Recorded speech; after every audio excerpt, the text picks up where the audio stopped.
Kaya itinatanong ko kung yan ba ang posisyon ng depensa na pwedeng okay lang or pwedeng tanggapin ang grave threats kung may masasabing lehitimong dahilan para magbanta. Yes, Your Honor. Before counsel Yes, for Mr. Presiding responded answers, although he already answered in the affirmative, No, Your Honor. I was just referring to before. would like to remind the senator judges to be cautious in making counsels for either party make conclusions of law and fact instead of presenting evidence through a witness they will present or through direct, cross, redirect, or recross. Because if he answers Senator Judge Ontiveros, that would effectively place on record a conclusion of fact and law, not drawn from a witness, which they can very well do so during their closing remarks. And when I allow him to speak by way of repartee to the peroration yesterday and discussion yesterday by counsel for the prosecution. But other than that, as agreed with some of the senator judges, we would try to limit the answers of the counsels for the parties. With your indulgence, Senator Judge Ontiveros, please.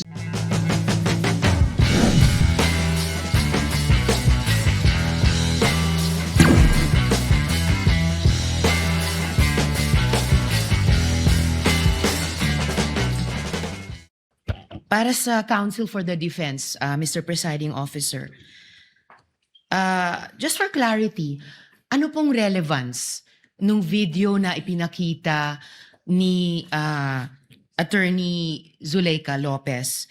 Sinasabi po ba ng depensa na yung mga alleged threats o alleged incitements ni VP Duterte ay prompted nung detention ni Attorney Lopez? Yes, Your Honor. There was a systematic oppression made by the House of Representatives dating back from their even before their mini trial, Your Honor. The committee headed by Representative Joel Chua began investigating the Vice President and her people, even when Attorney Zuleika Lopez was being interviewed by the House Committee of Quadcom Committee, Your Honor. Even if she was answering the questions faithfully and to the best of her ability, she was cited in contempt, detained. Her lawyer was not allowed. Her lawyer was not allowed to be with her when they were trying to detain her in the women's correctional facility, Your Honor. So, Mr. Presiding Officer, counsel for the defense, position po ba ng depensa na pwedeng palampasin ng alleged grave threats kung may masasabing lehitimong dahilan para magbanta? Your Honor, that is not the point. No. Mr. Presiding Officer, I am making a point through my question and I am asking the good counsel for the defense dahil sinabi nila there was a systematic oppression that yes, yan po ang nag-prompt nung alleged grave threats and alleged incitements ng Vice President na prompt po ng detention ni Attorney Lopez na kanyang inilarawan sa ipinakitang video kanina. Kaya itinatanong ko kung yan ba ang posisyon ng depensa na pwedeng okay lang or pwedeng tanggapin ang grave threats kung may masasabing lehitimong dahilan para magbanta. Yes, Your Honor. Before counsel Yes, for Mr. Presiding responded answers, although he already answered in the affirmative, No, Your Honor. I was just referring to before. would like to remind the senator judges to be cautious in making counsels for either party make conclusions of law and fact instead of presenting evidence through a witness they will present or through direct, cross, redirect, or recross. Because if he answers Senator Judge Ontiveros, that would effectively place on record a conclusion of fact and law, not drawn from a witness, which they can very well do so during their closing remarks.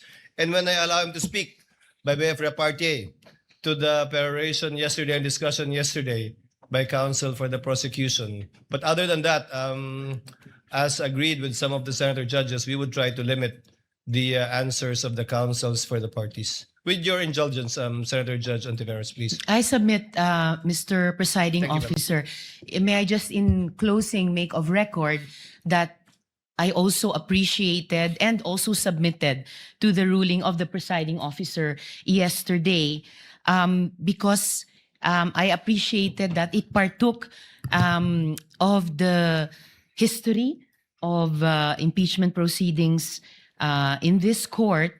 Pinag-aralan ko rin po ng maigi ang mga nakaraang mga impeachment trials at di hamak na pati noon naging liberal ang pagpapahintulot nila sa mga katanungan ng mga senator judges para lang mas maliwanagan ang iba't ibang punto. So I again thank the good presiding officer and again reiterate my submission to his ruling and thank the good counsel for the defense for his response. We thank Senator Ontiveros for her indulgence and understanding. Senator Villanueva. And thereafter, Senate President Gatchalian. You may proceed, sir. You have 2 minutes. Thank you, Mr. President, Mr. Presiding Officer. May I just point out something to the witness? Mr. President, Your Honors, the witness mentioned yesterday that reported statements of the Vice President were referred to the Presidential Security Command and evaluated in coordination with the National Security Council. Just to assist the court in evaluating the relevance and weight of the government security response in determining whether the respondent's conduct constitutes an impeachable offense. May we know from the witness could the witness explain yung threats po ba, how threats against the president are ordinarily assessed by the government? Kasi dito yung lumalabas yung pag-weigh natin whether or not meron bang bigat yung threat o ito'y ordinaryong threat na nangyayari sa pang-araw-araw nating buhay. Specifically, Mr. Witness, what factors are taken into account in evaluating a reported threat and in determining appropriate measures? I can't answer on the part of the NSC or TNO because I'm not part of the institution. In your in your capacity as an In agent? my capacity, Yes. one of the consideration if it's a active threat, if it's the one giving the threat is capable of doing so. Meaning If someone high-ranking officials, and if you say an high-ranking and have official, a capability or power over to implement those such threat, it is considered, sir. example, a mayor, perhaps? Would you say a high-ranking official? A congressman? Not- Or yung basihan po ng kanyang threat. Kunyari, ang threat ko, dadalhin kita doon sa buwan. Wala naman akong space shuttle. So, wala din pong bearing yon. Is that the correct assumption? Not only, sir, but also how it was delivered, sir. Like what was mentioned in that I mentioned previously, it was mentioned that no joke, no joke. It's a serious. So, that is the... One of the considerations, That's sir. the consideration. Thank you very much. And lastly, Mr. Witness, you made mention na submit mo sa DOJ noong January 30. Is it the same affidavit that you submitted to the HOR? The one that submitted to the HOR is the affidavit dated February, sir. So that's the latest. Yes, sir. The one that complied with the requirements of the DOJ, sir. Thank you very much for that clarification. Thank you, Mr. President. Thank you, Senator Villanueva. Before I recognize Senate President Gatchalian and thereafter Senator Erwin Tulfo, may I remind Attorney Narvasa that your 5 minutes, you will be given your 5 minutes after the questions of the senator judges and before we recognize the counsel for the prosecutor for his redirect. Senate Honor- President Gatchalian is recognized. you, You may Honor. proceed, sir. You have 2 minutes. Thank you, Mr. May I be Presiding clarified? Officer. I believe that we would do it after recross. So You it's- want? I heard cross. sorry, After Your we Honor. cross. Yes, Your Honor. Thank you, Your Honor. Better for us. Yes, Your Honor. Thank you, Mr. Presiding Officer. I just have a few questions, clarificatory questions. Narinig ko ho kanina, Ginong Testigo, na nasabi niyo may 40 media personalities doon sa press con. Tama po ba? Yes, Your Honor. Pero ang inyong inimbitahan, 6 lang. Yes, Your Honor. Bakit 6 lang? The 40, we see the number of participants, but the number of person who asked the Vice President during that time, it's limited. And we consider who we sure that is present during that time, Your Honor. Meron bang kayong criteria kung paano pipiliin itong mga media personalities or kung sino lang ang nagtanong? Kasi kahit hindi ka naman magtatanong, nandoon ka naman, naririnig mo yung mga diskusyon, meron ba kayong mga criteria kung paano pumipili ng media personalities? Yung sure po namin na present during that time, kasi kapag hindi po kasi kayo nagtanong, hindi po magpa-pop up yung mukha nyo tsaka yung pangalan nyo. Okay. At itong mga 6 na sinupinan ninyo, ano yung kanyang common statement na ibinigay? Kinonfirm po nila na present sila during the November 23, 2024 press conference, and yung utterance po ni Vice President narinig po nila. Okay, I believe ilan dito sa mga personalities ay ipapatawag rin. So tatalon ako sa ibang topic. Nakita ko kanina itong tungkol sa MaxCore Interventures at nakita ko kanina pinakita yung Articles of Incorporation. Mukha siyang supplier ng equipment. Ngayon, nasabi rin na doon ka nag-training for 2 weeks. Sino nagbayad ng training? Sir, the training is included in the procurement of digital forensic tools. In the procurement document, it ni-require po si MaxCore na mag-provide po ng training included in the equipment, sir. Nung paggamit ng equipment. Tsaka yung yung process po ng digital forensic as a whole.